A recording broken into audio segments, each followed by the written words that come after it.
Dans cette vidéo spéciale, on va regarder une partie spectaculaire qui a été disputée le 24 décembre 1912, donc le jour du réveillon de Noël, à Prague, il y a un peu plus de 100 ans, par deux illustres joueurs qui ont chacun été champions de Tchécoslovaquie à leur tour. Côté blanc, nous avons Karel Hromadka, désolé si j'écorche la prononciation, et côté noir, Karel Trebal.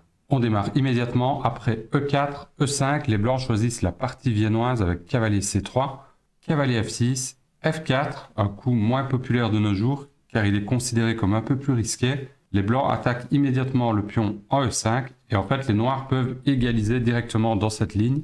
C'est une ligne qui était assez jouée, assez populaire au 19e siècle.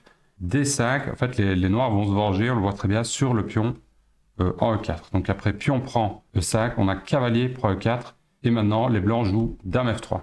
Donc, dame F3, la menace c'est simplement de capturer ici le cavalier en E4 qu'on attaque deux fois. Alors la continuation correcte pour les noirs dans cette position, c'est de jouer cavalier C6, donc d'ignorer l'attaque sur le cavalier. En fait, il y a une subtilité ici. Après cavalier prend E4, ce serait une erreur puisque les noirs peuvent intercaler le coup cavalier D4, donc attaque la dame, coup intermédiaire. La dame doit bouger, doit protéger la case C2, et puis maintenant les noirs vont recapturer le pion. Et dans cette position, les noirs ont plus qu'égalisé. Les noirs n'ont aucun problème dans cette position. Voilà, ils ont des lignes ouvertes pour leur fou. Il n'y a vraiment pas de problème. Le cavalier est protégé par l'action de la dame et le matériel est égal. Sans compter que ce pion gêne le développement du cavalier en F3. Dans la partie, les noirs ont joué le coup naturel F5 qui protège une deuxième fois le cavalier en E4.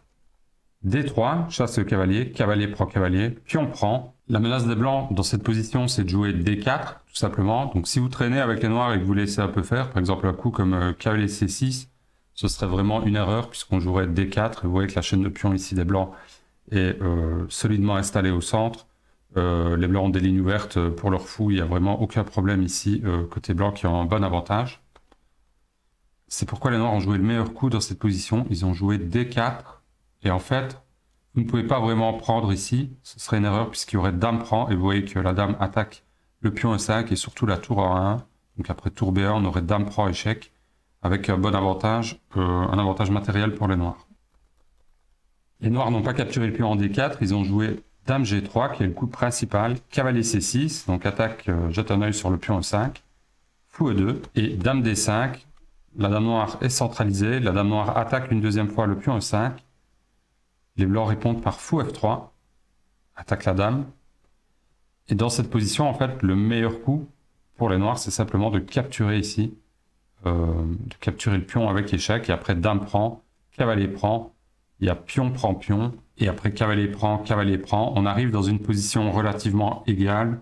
Par exemple, les noirs vont essayer de faire grand roc, les blancs vont peut-être jouer fou F4, les grands rocs C3, donc les blancs ont un petit avantage central, tandis que les noirs ont la paire de fous. Le matériel est égal. La structure de pion noir est sûrement est un peu plus saine. Mais voilà, c'est loin d'être fini ici.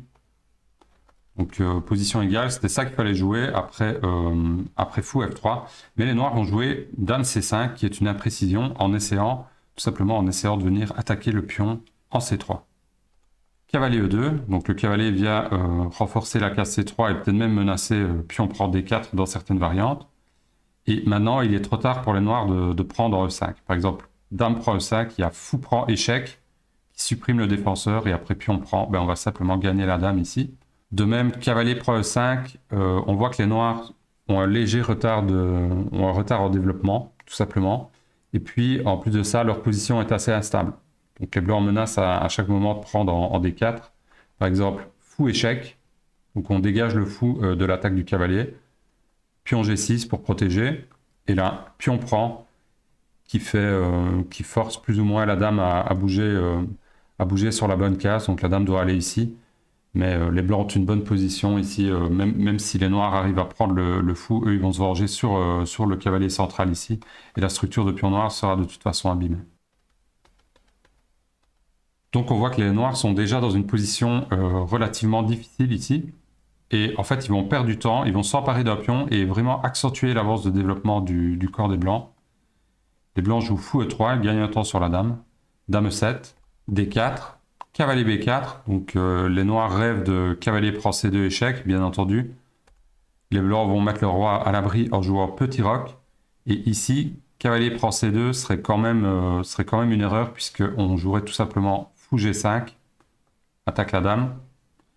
Par exemple, dame A3, tour C1, attaque le cavalier. Et après cavalier B4, on joue tour prend C3. Avec la dame est attaquée, les pièces noires sont... Enfin, l'avance de développement des blancs est vraiment énorme ici. Toutes les pièces sont développées quasiment, à part peut-être ce cavalier-là. Les blancs vont peut-être jouer D5, D5, 6, ce genre de truc, et encore ouvrir des lignes pour leurs pièces. C'est la catastrophe ici pour les noirs.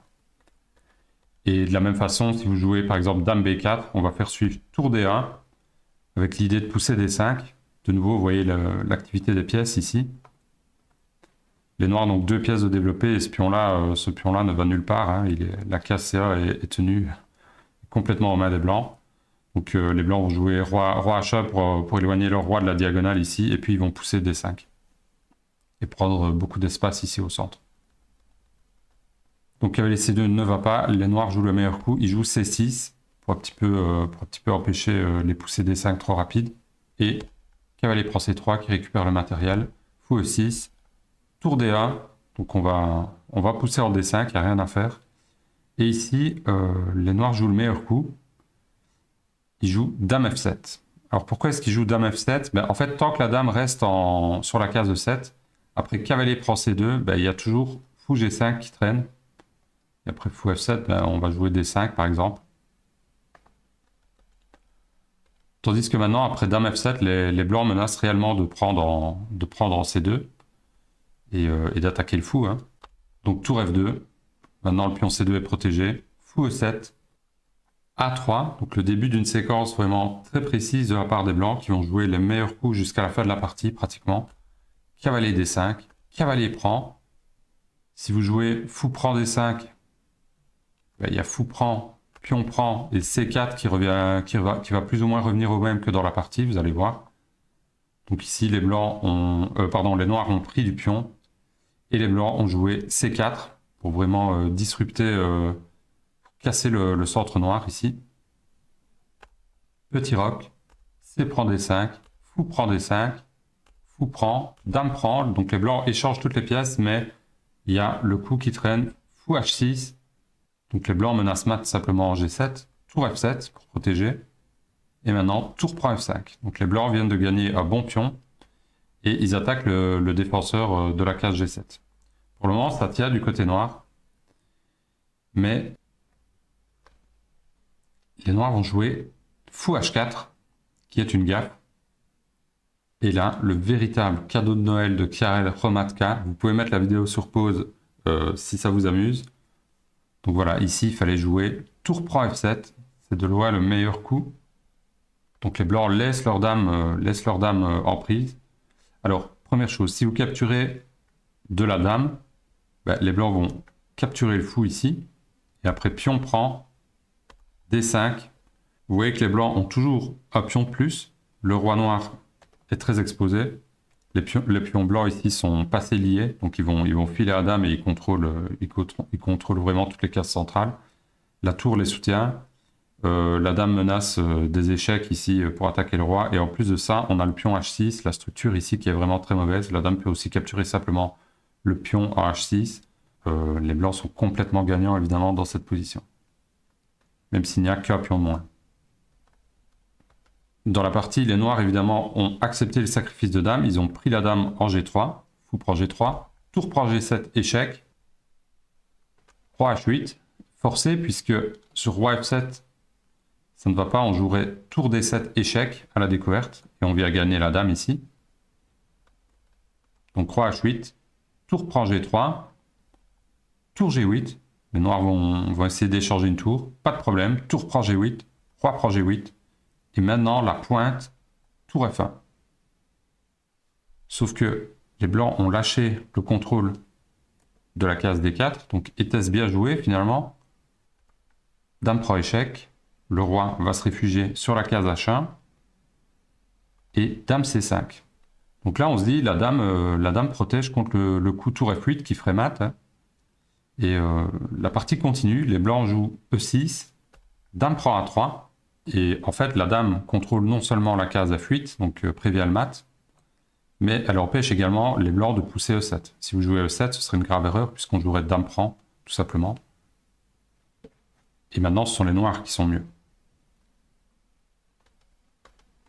Et là, le coup qu'il fallait voir, qui est vraiment décisif, c'est tour C1, qui menace en fait tout simplement de donner échec et mat ici sur la case C8. La dame noire n'a aucun moyen de contrôler cette case en revenant. Vous voyez, elle ne peut revenir que sur des cases noires.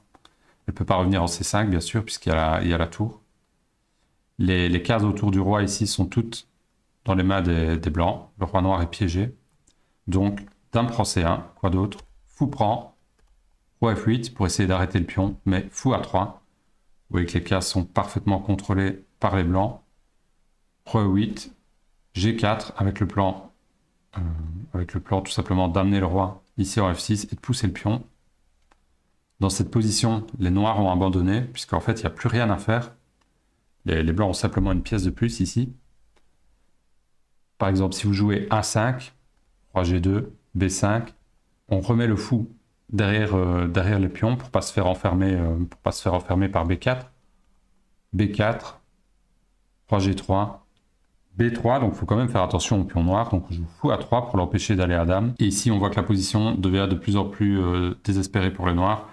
B2, fou prend B2, roi E7, donc voilà, les noirs essayent de capturer le pion en E6, ils vont y arriver, mais le problème c'est que les blancs progressent trop vite.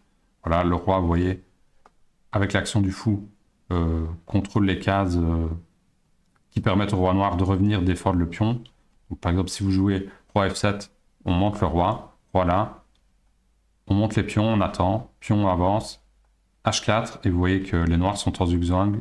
Soit ils vont devoir jouer roi F7, soit ils vont devoir jouer A3, fou prend, et de toute façon le roi doit bouger et le pion est perdu. Donc les blancs vont aller simplement à dame.